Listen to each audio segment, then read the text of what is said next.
Hey there everybody, my name is Keno, and welcome to your Montreal Canadiens franchise mode series here on the channel. Now, a few things before we get started with the simming. First of all, this is my second time recording this video. I literally just finished recording it 25 minutes ago.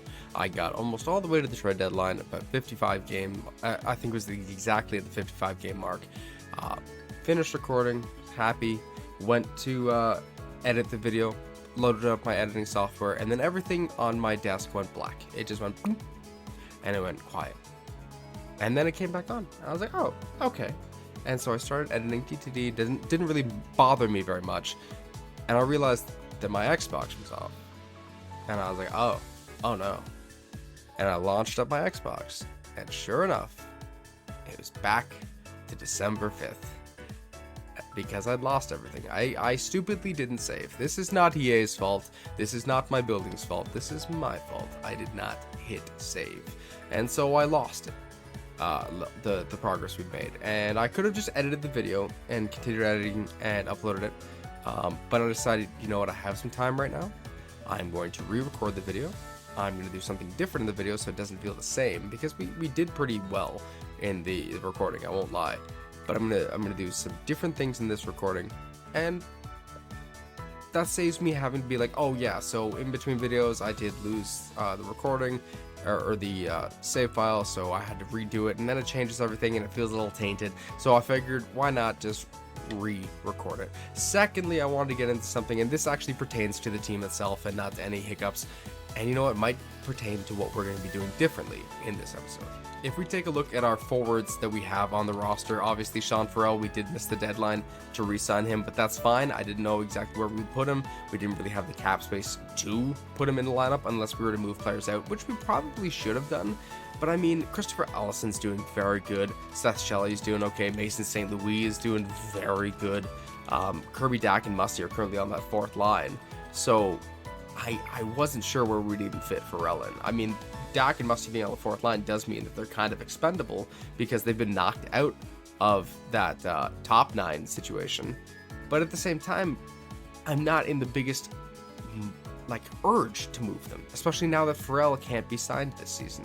It doesn't make the most amount of sense if we're like, hey, let's move on from some players that could slot into our top nine or even top six or even top line in case of injuries. Let's move on from them now so we have cap space for next year. That problem can be dealt with at the draft. If I do see a ability to move on from them and make our team stronger, that is definitely something I will consider and possibly do. Like if I can move Dak and Musty and bring in a 1-year third line center, move Ellison down to that fourth line and have like 3 banger lines, I might do that. But at the same time, I don't see the necessity to do it this second. And as it comes to forwards, we aren't too deep. I mean, I know Tarky is also looking very good. 77 overall, he's looking like a decent player for the future, but we're not looking too deep right now when it comes to our forwards. Aside from Musty and Doc being on that fourth line, we don't have any players in the AHL per se that definitely need NHL time. I mean, Pelletier is an NHL caliber player, but he's not going to develop any further, so it doesn't really matter to me. Same with Raphael Harvard-Bernard. Finley can develop a bit. He's somebody that I've really wanted to get back in the NHL, but I never am able to find the space to do it. Defensively, on the other hand, it's a different situation, as we currently have 84 overall top 4 defender Ezra Rabbit and 84 overall top 4 defender Ryan Johnson currently with Laval Rocket, with 84 overall top 4 defender Jan Kuznetsov unsigned for this season. And we still have Justin Barron unsigned for the season. So next season, we're going to get a few players back. We have Yuri Zubov. I went flashback to the past there. Yuri Zubov, who is definitely developing. We have a lot of defenders who can easily come up and eat NHL time, and especially Ezra Rabbit and Ryan Johnson being the big ones that I want to get in the NHL now. I mean, Ezra Rabbit's still got 2 years left on his ELC. He's 21 years old. He can make a big impact, but that would mean the departure of Caden Gooley. That would mean the demotion of Theo Modano, and that doesn't seem like a smart move. Theo Modano going down to the Laval Rocket when he's a 21-year-old 84 overall top 4 defender, for a 21-year-old 84 overall top 4 defender to come up and take his place, it doesn't make sense, especially with Modano doing as well as he is with Hudson. I don't want to move on from Levzhinov because it doesn't really make sense. I mean, technically and theoretically we could. We have Lane Hudson and Logan Hensler extended. Levshunov moving him out in that $4.85 million cap. Yeah, that could be decent, especially since we have Ezra Abbott for this year and next at league min. And even Ryan Johnson, we could probably get him signed to an extension for cheap too, or Jan Kuznetsov, or even have Yuri Zubov come in. We have the ability to move on from one of these players, but again, as I said with the forward situation of Musty and Doc, moving on from Levshunov or Gouli right now, unless it's for somebody who's going to make a stellar, so unless it's like grabbing an 88 plus left-handed defender for Hensler, I don't see the necessity to do it this second. Alright folks, I have a big trade on my hands, but in order to do it, I have to make this smaller trade first. So we needed to free up some cap space, and the best way to do that was for moving out Lucas Dostal. He is currently in the AHL with Laval Rocket. I don't see him coming up unless we were to move on from Emil Vini, and with Vini's cap hit, he's just locked for this team. We are a cap strap team, and being able to move on from a $5.65 million goaltender is the way to do it. So we're going to be moving him to the Columbus Blue Jackets, who are in desperate need of a goaltender for their 2nd and 6th round pick this year, and Matt Murray, not the Matt Murray who won cups with Penguins, but a different Matt Murray in return. Will this go through? It does. Okay, so we freed up a few $1 million in cap space. I will be back with the next trade. The next trade we're going to be making is with the Chicago Blackhawks, moving Jacob Pelletier, and probably going to need to add a pick, but Jacob Pelletier to the Blackhawks for Brock Nelson. Will this go through? All right, it will. That's perfect. We got Brock Nelson on our team. He's not staying, though. He's not staying.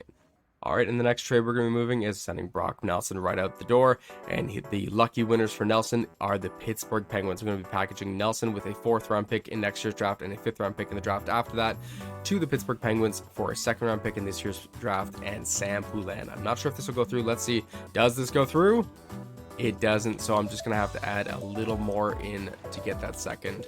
I'll add in a 4th in this year's draft. That should be good. So Nelson a 4th in this year's draft and a 4th in next year's draft for Poulin and a 2nd. Will this go through? It doesn't, just a little bit. So 7th round pick is that little bit. Let's go.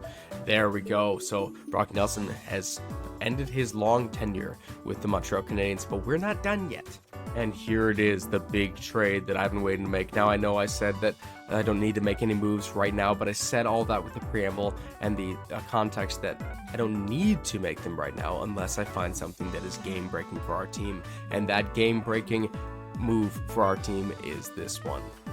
Around the league, I could not find a better left-handed defender for as low trade value and as low contract as Matthew Schaefer. He is a top 290 overall defender who is listed as an offensive defenseman, but I don't really mind because I need puck movement in the back end, and his individual attributes are solid. The only place that I'm a little wavery at is his physicality, but that's still on par with NHL average. He looks amazing, and he's got this year and next at just below or just above league minimum. This is the pick for us, guys. He can play left and right side, but I just want him for the left side.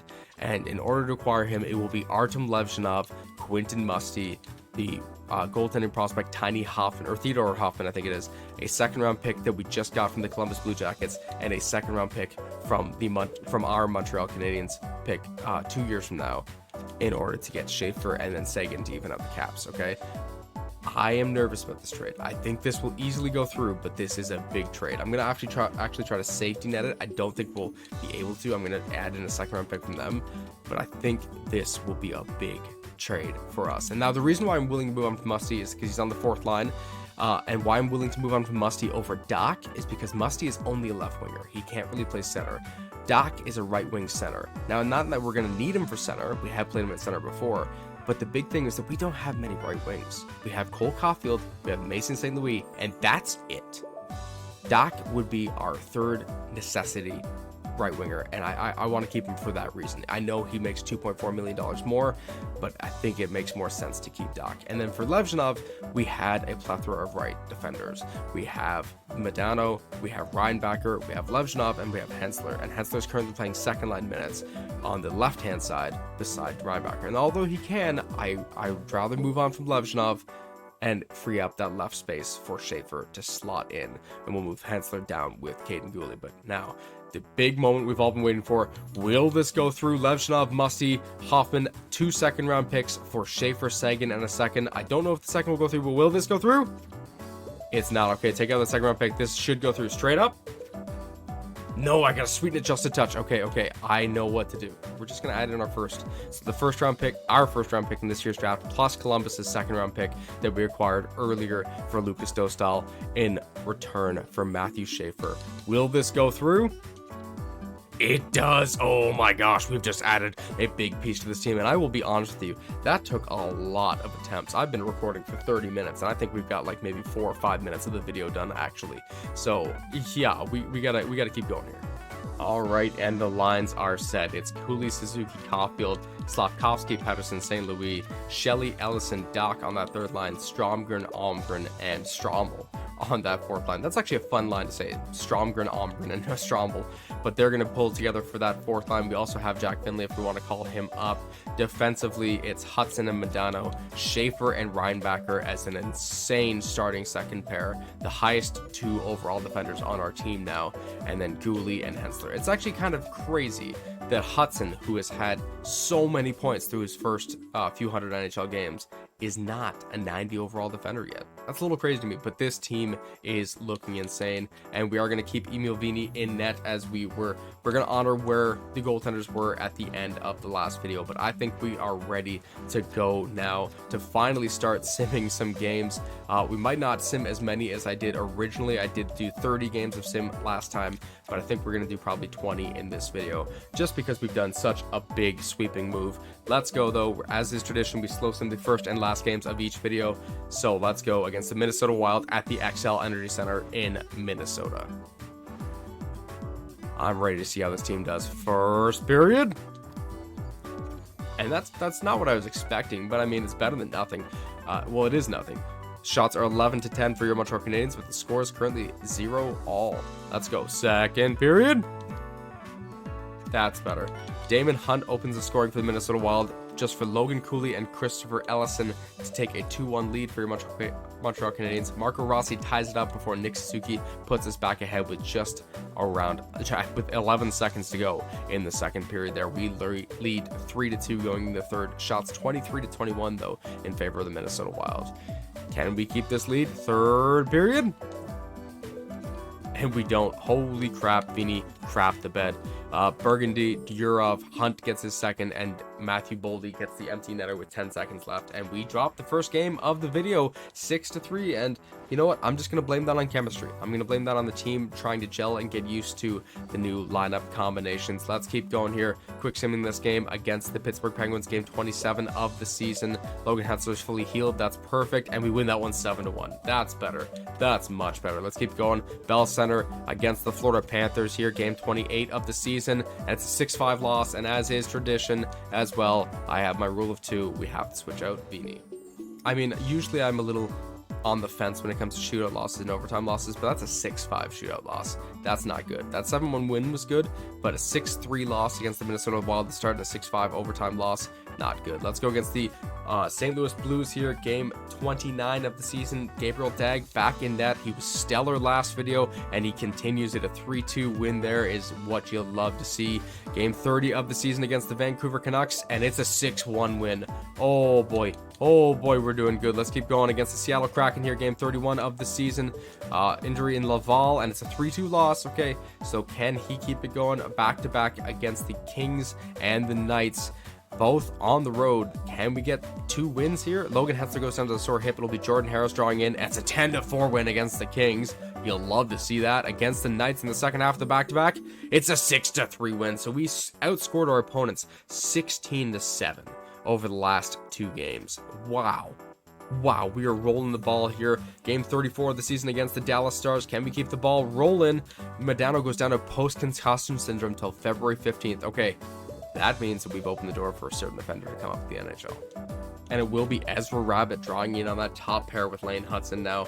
And Schaefer, Reinbacher, Gooley, Harris untouched. I might actually want to move Harris or Gooley up at the top, but it does give that minus on the bottom. We're going to give Rabbit the try. Here.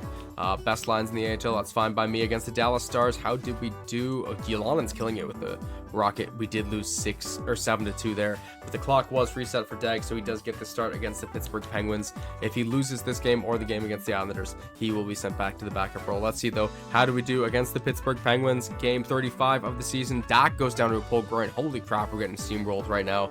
Hensler's fully healed though. That's a good sign, and it's a 5-4 shootout loss, so that does mean that Dag is going back. Let me make some line changes. All right, Dag is in the backup seat, and Hensler is back on the third pair with Gooley. Let's keep it going here against the New York Islanders. We've been a little rocky last few games. Let's get our footing back beneath us. At the Bell Center in Montreal, how do we do? It's an 8-7 shootout win. That's not good. Vini, that's not really good. Get your game together here against the Detroit Red Wings. They've been struggling lately. Can we get a win against them? Yes, a nice 6-2 win there. And Elias Pettersson has become a star. We'll go 3 more games, then we'll take a look at how the team is doing in general. Against the Philadelphia Flyers here, game 38 of the season. Kirby Dach is ready. I'll put him back in lines in 1 second. It's a 4-3 overtime loss. Okay, so technically that means that Vini's back out of net. But I'm going to give Vini about 2 more games. We'll give him both of these back-to-backs here, or both these games in the back-to-back against the Canucks and the Sabres. If he drops them both, we'll change him out when we do the line review. Let's see. Against the Vancouver Canucks, and Slavkovsky is now out. Oh my gosh. Okay, replace player there. I don't care about the AHL at this point. It's a 5-3 win against the Canucks. Against the Buffalo Sabres here, the second half of the back-to-back. Lucas Johansson's fine. That's fine. 6-5 win there. Good 2 wins for Vini. He has reset his clock. Now let's take a look at how this team is doing. So we currently sit number 1 in the NHL. The Ducks are catching up real close behind. They're 1 point behind with 1 game in hand, so they're doing good. The Stars are also in the hunt, the Kings and the Leafs as well. And oh my gosh, I don't want to face the Leafs this year. I really don't. For our power play, it's in the top 10. That's pretty good. I mean, the Red Wings and the Oilers are doing great. Same with the Vegas Golden Knights. We have a pretty solid power play right now. Our penalty kill is 3rd in the NHL, which is what you'll love to see. I don't know if that's our defensive core or our defensive forwards, but it's amazing. We currently have the highest goals for per game at 4.4 on average, and the 5th lowest goals against per game. And with 2 rookies in net, I think we made a good decision in moving on from Lucas Dostal. Not because he wasn't a good goalie. He was great. I wonder how he's doing with the Columbus Blue Jackets, but I mean, this is what you want. You want cheap goalies who can do the job for you, and these guys are. I mean, Anaheim Ducks and Dallas Stars, they have insane goaltending apparently, but I'm still happy with what we got. Taking a look at the forwards in this format, because I can't really do math, it's early in the morning and I've been trying to do this recording for a bit. Nick Suzuki's got 49 through 40. Cole Caulfield, 24 goals, 46 points in 38 games. He is on pace for a really good season. Elias Pettersson has 45 points in 40 games. Logan Cooley has already set his career high with 44 points in 40 games. He's actually on pace to double his career high, and you'll love to see that. Mason St. Louis with 37 points in 31 games is beautiful. Yuri Slavkovsky with 36 points in 39 games, including 24 goals. He's on pace for a 40-goal season, that's for sure. If he hadn't gotten injured, that would have been great. Christopher Allison, rookie with 29 points in 40 games, is amazing. Shelley is doing pretty good, 25 points in 40 games, not too bad. Dak is slow though. 12 points in 37 games is a little concerning.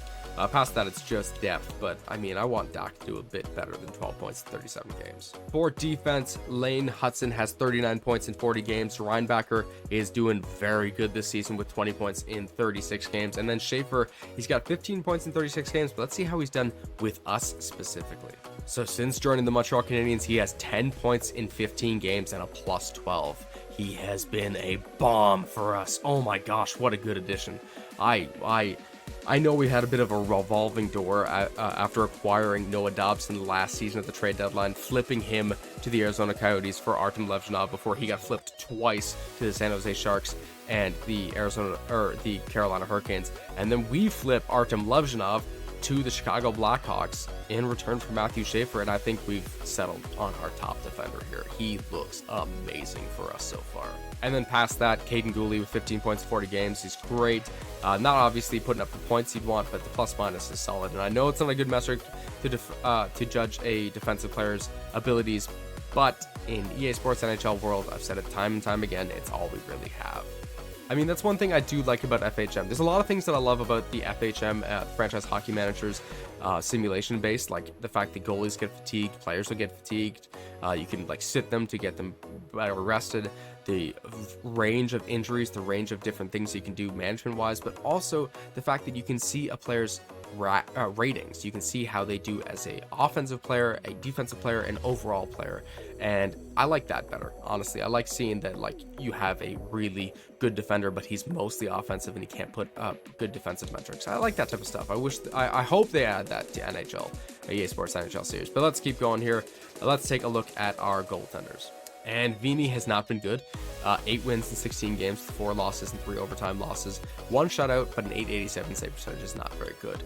Gabriel Deg has been stellar. 18 wins, 5 losses, 3 overtime losses, 1 shutout, and a .914 save percentage, 267 goals against average. Maybe there's some argument that Deg and Dostal should have been the pair. I mean, we could always flip Vini to the Columbus Blue Jackets in return for Lucas Dostal, but I really want to keep the cap flexibility that we currently have with this goaltending tandem, and I think you guys would agree. If you don't, leave a comment down below letting me know that I'm stupid and that I should have kept Dostal. I'm upset that we had to move on from him, but in order to get Matthew Schaefer, we had to, and Matthew Schaefer's been great.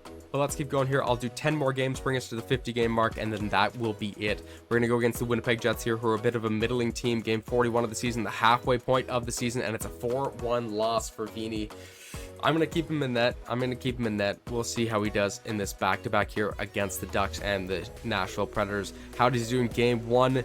It's an 8-3 loss, and I have changed my mind. I'm not keeping him in net. He is becoming quickly an unplayable goalie, and that makes me very nervous. He's down to an .878 save percentage with 8 wins in 18 games. I maybe should have kept Dostal, but I need that cap flexibility. I needed it.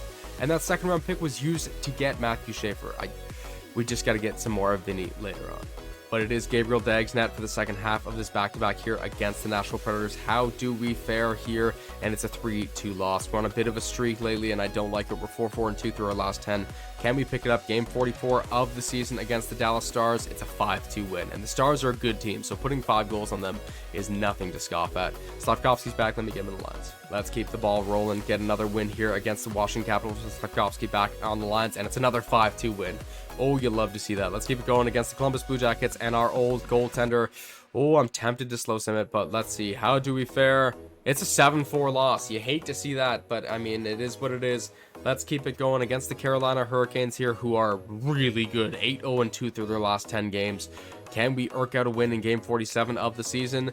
We do. A nice 4-3 win there. We're going up against a very weak San Jose Shark team, which usually means that we're going to drop the ball here. But again, that's more common with the Leaf series. Let's go against the San Jose Sharks at the Bell Center. Akil Thomas goes down to an injury, and we win game 30 of the season in 48 games. That's pretty damn impressive.